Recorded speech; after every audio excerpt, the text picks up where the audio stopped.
I shall dedicate myself anew to your service. A very happy Christmas to you all. But I want to ask you all, whatever your religion may be, to pray for me on that day. Television has made it possible for many of you to see me in your homes on Christmas Day. May the months ahead bring you joy.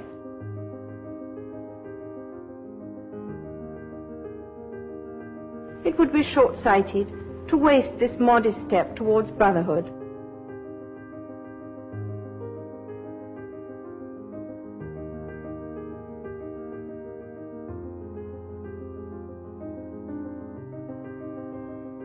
Many of you who are watching, And on top of it all, the cost of living.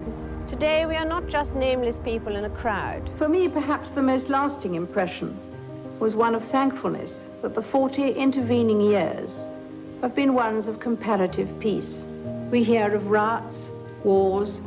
To all of you of every faith and race, I send my best wishes for a time of peace and tranquility, Corroded into intolerance, bigotry, and ultimately into violence. Like so many visitors in bicentennial year, I wish you all a very happy Christmas. this year there have been, I hope, times of happiness, all the selfless voluntary work in the world. Like many other families, we have lived through some difficult days this year. The prayers, understanding, and sympathy given to us by so many of you, in good times and bad, have lent us great support and encouragement. Armed with that faith, the new year, with all its challenges and chances, we all felt the shock and sorrow of Diana's death. We are looking back, not just 1 year, but on 100 years and 1,000 years. This millennium year has been an unforgettable one, and foot and mouth, which has had such devastating consequences for our farmers and rural communities. It is often difficult to keep this sense of perspective. As I look back on these past 12 months, it was in this way that he proclaimed his belief. I hope that, like me, you will be comforted by the example of Jesus of Nazareth.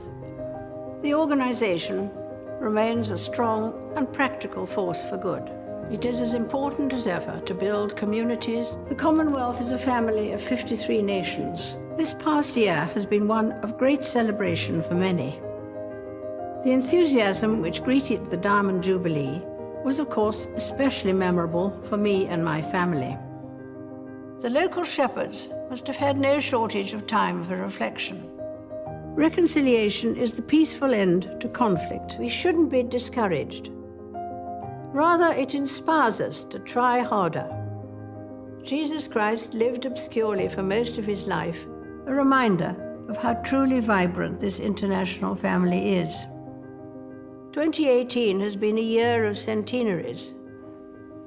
And as we all look forward to the start of a new decade,